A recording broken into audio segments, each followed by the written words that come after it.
Hello everyone, আসসালামু আলাইকুম। Welcome to designer lima.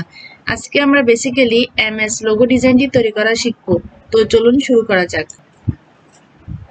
প্রথমে আমরা এখানে টাইপ টুল থেকে টেক্সটগুলো টাইপ করে নিব।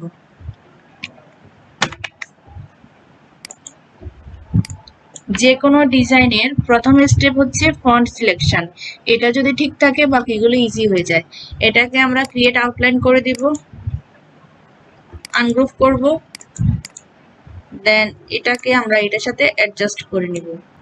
এটাকে আমরা প্রয়োজন মতো বসে নিব। এখানে উপরের দিকে আমরা আর একটু বড় করে নিব।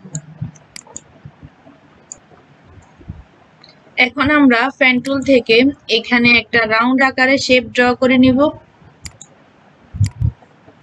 এইভাবে ড্র্যাগ করে আমরা একটা শেপ ড্র করে নিব। এটা স্ট্রোকে থাকবে। আমরা এখান থেকে এটা দিয়ে দিব। এটার স্ট্রোক ভ্যালু আমরা প্রয়োজন অনুযায়ী একটু বাড়িয়ে নিব। সো আই থিংক ঠিক আছে। দেন আমরা এটাকে অবজেক্ট থেকে এক্সপান্ড করে নিব। এটাকে আমরা এটার সাথে একটু অ্যাডজাস্ট করে নিব। দুইটাকে সিলেক্ট করে আমরা শেপ বিল্ডার টুল থেকে এটাকে প্লাস করে দিব। সবগুলোকে সিলেক্ট করে আমরা অবজেক্ট থেকে পাথ, দেন অফসেট পাথে যাব, প্রিভিউ অন করে দিব এখানে।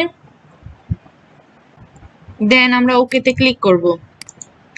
সবগুলোকে সিলেক্ট করে আমরা শেপ বিল্ডার টুল থেকে এটাকে আমরা মাইনাস করে দিব। সেম ভাবে আমরা এখানেও করব।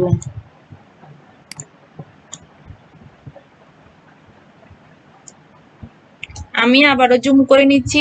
আপনারা ডিজাইনগুলো একটু সময় নিয়ে করবেন, তাহলে সুন্দরভাবে কমপ্লিট করতে পারবেন। দেন এটাকে আমরা মাইনাস করে দিব। সেম ভাবে এখানে। এভাবে আপনারা সবগুলো কমপ্লিট করে নেবেন।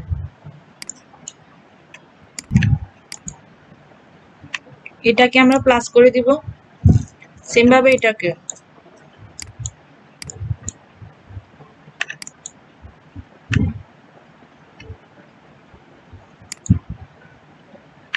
এটাকে আমরা প্লাস করে দিব।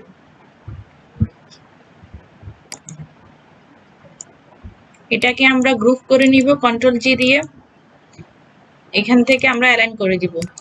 এটাকে সিলেক্ট করে আমরা অ্যারেঞ্জ থেকে ব্রিং টু ফ্রন্ট করে দিব। আমরা এখানে ব্যাকগ্রাউন্ড নেওয়ার জন্য এখানে একটা শেপ ড্র করে নেব।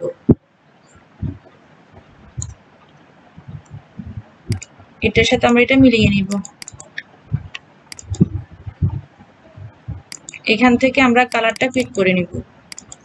এটাকে আমরা অ্যারেঞ্জ থেকে সেন্ড টু ব্যাক করে দিব।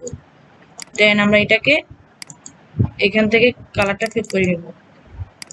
এটাকে আমরা অল্টার এবং শিফট প্রেস করে প্রয়োজন অনুযায়ী বড় করে নিব। এই টেকনিকগুলো অ্যাপ্লাই করলে আপনারা যে কোনো লোগো ডিজাইন ক্রিয়েট করতে পারবেন। অবশ্যই বাসায় প্র্যাকটিস করবেন। তো আজকের ভিডিওটি এই পর্যন্ত। ভিডিওটি ভালো লাগলে লাইক দিবেন, শেয়ার করবেন। ধন্যবাদ। আসসালামু আলাইকুম।